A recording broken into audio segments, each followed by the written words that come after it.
दोस्तों नमस्कार। शाम की चाय के साथ 10 इंपॉर्टेंट करंट अफेयर सेशन में आपका स्वागत है। तो चलिए स्नैक्स के तौर पर लेते हैं पहले इंपॉर्टेंट करंट अफेयर को।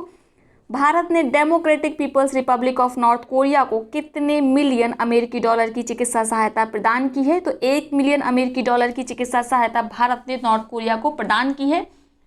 विश्व बैंक के अनुरोध पर भारत ने एंटी ट्यूबरक्लोसिस दवाओं के तौर पर नॉर्थ कोरिया को यह मदद दी है। बात करते हैं नॉर्थ कोरिया की, तो चलिए नॉर्थ कोरिया ले चलते हैं आपको।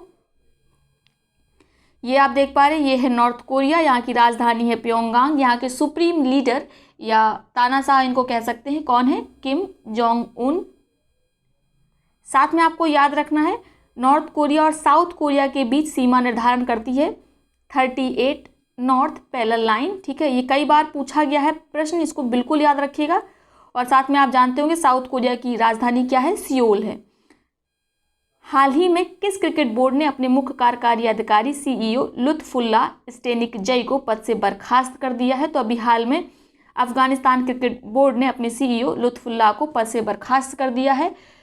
कुप्रबंधन, असंतोषजनक प्रदर्शन, साथ में मैनेजरों के साथ दुर्व्यवहार का आरोप लगाया गया है इन पर। संयुक्त राष्ट्र की रिपोर्ट ने हाल ही में चेतावनी दी थी कि किस राज्य में आईएसआईएस आतंकवादियों में उल्लेखनीय वृद्धि हुई है? तो अभी हाल में संयुक्त राष्ट्र ने एक रिपोर्ट जारी की थी जिसके अनुसार केरल और कर्नाटक में आईएसआईएस टेररिस्ट में उल्लेखनीय वृद्धि हुई है। इस रिपोर्ट के अनुसार अलकायदा, जिसमें भारत, बांग्लादेश, पाकिस्तान, म्यांमार से 150 से लेकर 200 आतंकवादी शामिल हैं, वे भारतीय उपमहाद्वीप पर हमला करने की योजना बना रहे हैं। ठीक है, याद रखिएगा। मदर इंडिया, कोहिनूर, एक सपेरा जैसी फिल्मों में काम कर चुकी किस दिग्गज अभिनेत्री का हाल ही में निधन हो गया है? तो अभी हाल में कुमकुम का निधन हो गया है। ये बॉलीवुड अभिनेत्री थी।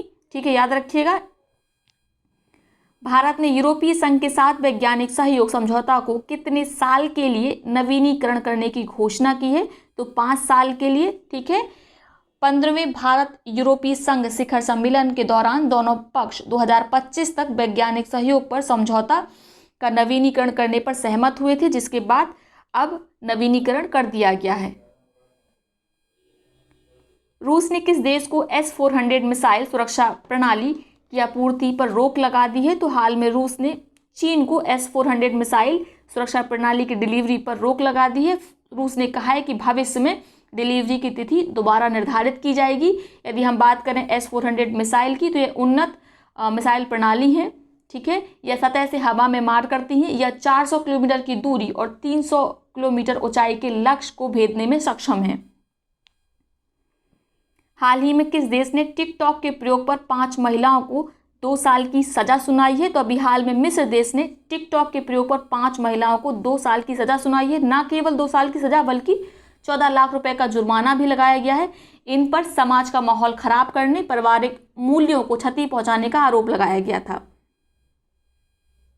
हाल ही में किस देश ने जरकॉन मिसाइल का सफल परीक्षण किया है? तो अभी हाल में रशिया ने जरकॉन मिसाइल का सफल परीक्षण किया है। याद रखिएगा, जरकॉन की स्पेलिंग कई जगह पर ये है, साथ में इसकी स्पेलिंग अगर आपको ये मिलती तो ये भी बिल्कुल सही है।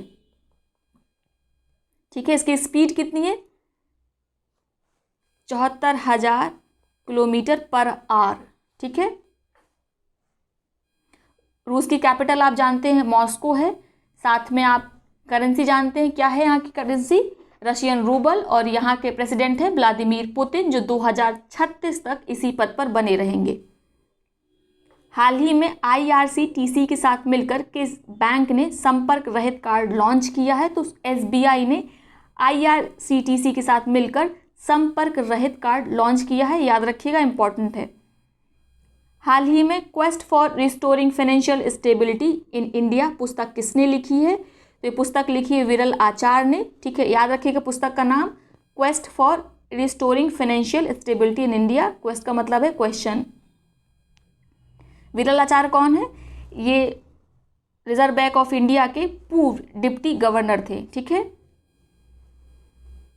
मतलब हैं। हाल ही में किस सौर ऊर्जा संचालित नौका को गुस्ताव ट्रोव अवार्ड से सम्मानित किया गया है? तो गुस्ताव ट्रोव अवार्ड 2020 से आदित्य सोलर फेरी को सम्मानित किया गया है। ये न केवल भारत की ऐसी सोलर फेरी है, ऐसी नौका है जिसको गुस्ताव ट्रोव अवार्ड के लिए चुना गया था, और सम्मानित किया गया, बल्कि ये पूरी एशिया से एकमात्र सोलर फेरी है। ठीक है, याद रखिएगा। ये केरल में इसका संचालन होता है।